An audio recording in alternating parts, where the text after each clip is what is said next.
I invite you to listen to a Litany of Remembrance read by Sandra Richard and Conrad and Holly Frantz.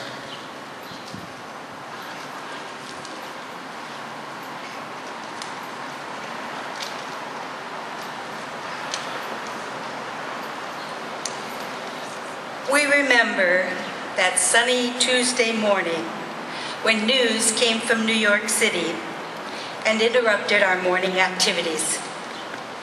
The first crash into the North Tower happened at 8:45. Fires were burning near the point of impact, but at first it didn't seem catastrophic. But only a few minutes later, another passenger jet crashed into the South Tower. That's when we knew these were not accidents. These were acts of violence meant to cause fear, destruction, and death. We remember how events seemed to be spiraling out of control. Around 9:30, the Pentagon was hit by a third passenger jet. A fourth plane was reported down somewhere in western Pennsylvania. Many other hijackings were reported, as well as car bombs and fires at the Capitol. Just before 10 o'clock, only an hour after being hit, the South Tower exploded and fell. We remember the dust, boiling in every direction like volcanic eruption, hanging in the air and blocking the sun before covering surrounding buildings and the streets below in pulverized concrete and gypsum. We remember our horror as we watched the television clips over and over again. People were dying right before our eyes. From the North Tower, up to 200 people jumped to their deaths. Around 10:30, the North Tower disintegrated just as the South Tower had. We remember our anger along with our fear. Who had committed these terrible crimes? At noon, Senator Hatch said the FBI and CIA had concluded Osama bin Laden and Al-Qaeda had done it. That evening, President Bush stood before his Security Council, told his Security Council the Taliban in Afghanistan was to blame along with Al-Qaeda. He said, "I want you all to understand that we are at war, and we will stay at war until this is done. Nothing else matters. Everything is available for the pursuit of this war. Any barriers in your way, they're gone. Any money you need, you have it. This is our only agenda." He'd already decided that war, and not the rule of law, was the only way he could pursue justice and defend America against those who had committed violence against America. We remember the cleanup at Ground Zero. For weeks after the 9/11 attacks, there were extremely high temperatures in the rubble. You'd get down below and you'd see molten steel like you were in a foundry, said a fireman. We remember the 19 hijacking suspects and how 11 of them had received visas through the U.S. consulate in Jeddah, Saudi Arabia. The same office the CIA had used to bring Muslim fighters into the U.S. for training. These 19 men attracted lots of attention. Veteran FBI field agents actively investigated some of them, but their efforts were always blocked by superiors who were later promoted. We remember the 9/11 Commission and what Chairman Tom Keene and Lee Hamilton said about it.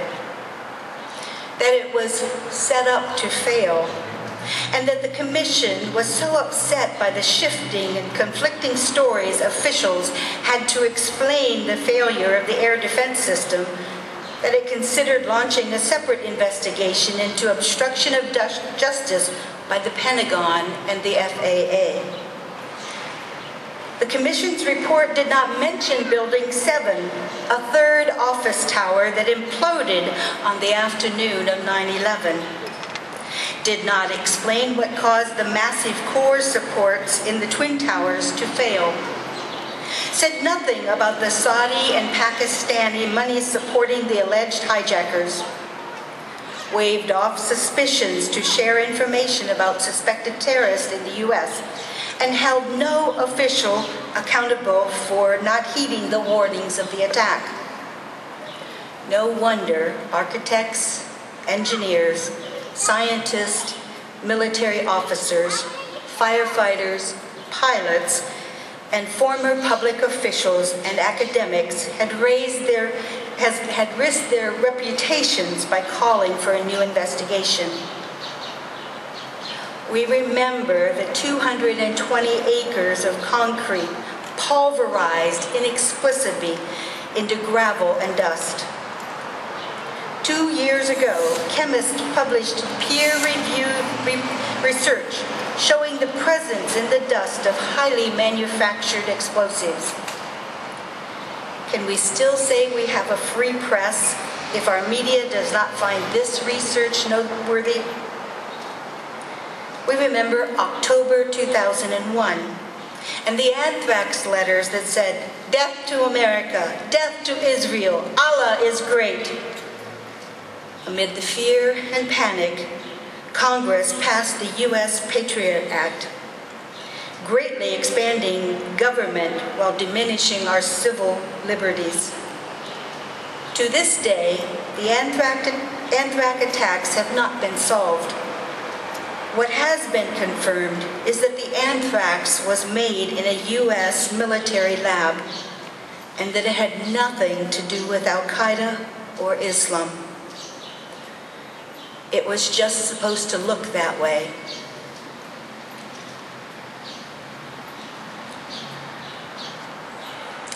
We remember the invasion of Afghanistan. 1 week after 9/11, the President signed a joint resolution of Congress, authorization for the use of military force against terrorists. It was not a declaration of war.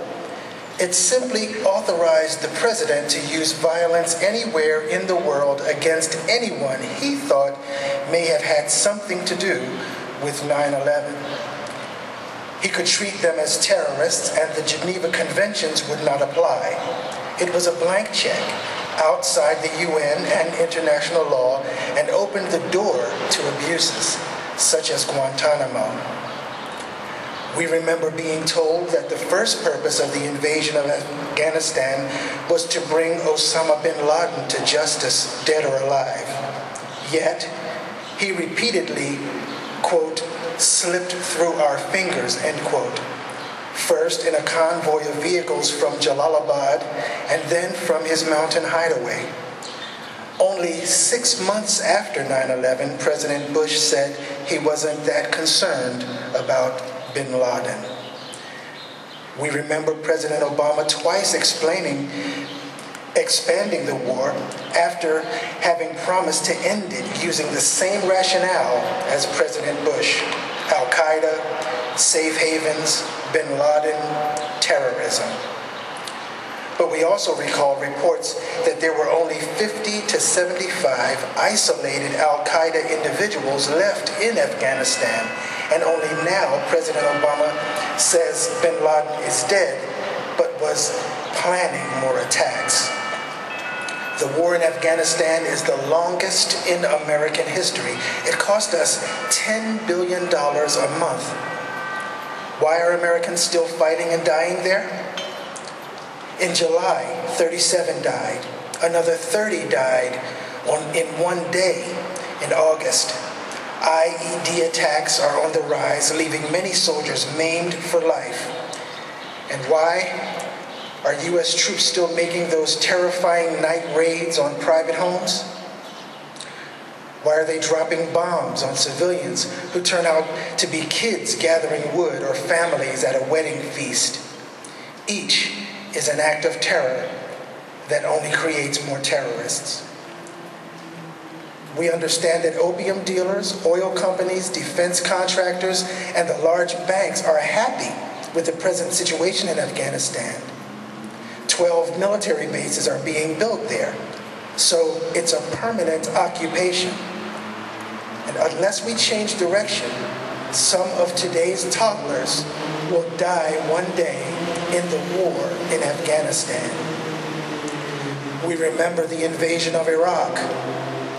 In January 2001, at the first meeting of the National Security Council, President Bush spoke of regime change in Iraq. Throughout the spring, Dick Cheney worked on it too, with the oil company executives in secret meetings. On the day of 9/11, Donald Rumsfeld began implementing the plan to invade Iraq. We remember how Iraq was falsely blamed for 9/11 and how later President Bush accused Iraq of developing weapons of mass destruction, even though he knew it was not true. The president relied on canned intelligence, publicized forged documents about yellow cake from Niger, promoted the fabricated story of an Iraq defector, and provoked fear about nuclear terrorism. But the deliberate lies of our government were only the start. There also was the torture. It started already in the spring of 2002, not to preempt another terror attack, but to establish a link between Saddam and 9/11 and thereby justify the invasion of Iraq. The United States has long been respected in the world for its commitment to the rule of law. During these past 10 years, our leaders have squandered this treasure and brought disrepute on our country and our people. We remember the civil war our military fomented in Iraq, the hundreds of thousands who died, the millions made into refugees. We recall the deformed babies of Fallujah and 4.5 million orphaned children. We are ashamed of the human rights violations at Abu Ghraib prison. We grieve for the fallen soldiers and contractors and for neighbors and friends who carry the scars of war with them every day. And now, our country is at war against Libya and has launched drone attacks in Pakistan, Yemen, and Somalia. Ask President Obama, Congressman Pitts, or Senator Casey and Toomey about the escalation of U.S. violence against Muslims, and they will take you back to 9/11, to Al-Qaeda, to terrorism, to fear.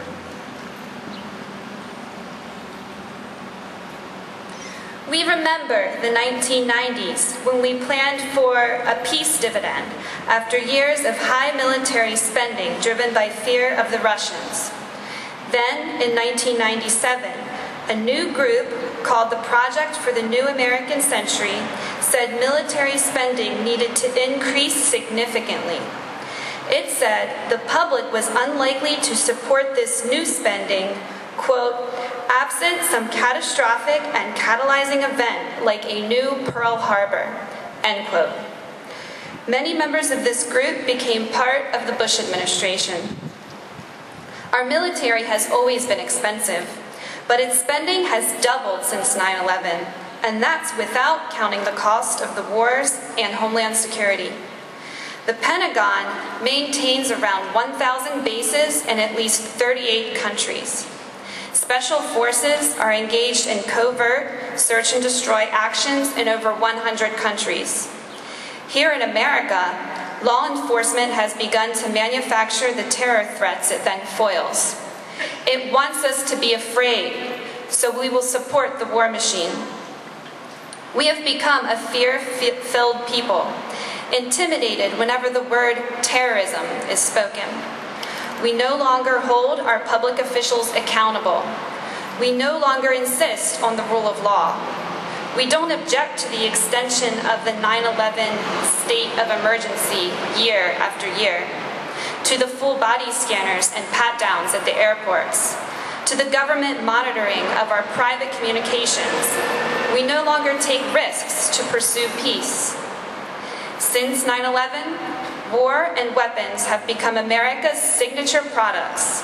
It's what we do. It is the one thing quarreling politicians will always agree about, the economic stimulus they all will vote for. In these 10 years, permanent war has been normalized. It has become our daily bread. But war is not the answer. It deadens the conscience and makes us calloused and unfeeling. It takes away our God-given humanity. It makes us more afraid while spawning more enemies, more violence, more debt, and more tyranny. How will we break this addiction to fear and violence? By remembering 9/11 truthfully, by reducing our spending on weapons of war, by ending the U.S. occupations of other lands, and by pursuing peace courageously.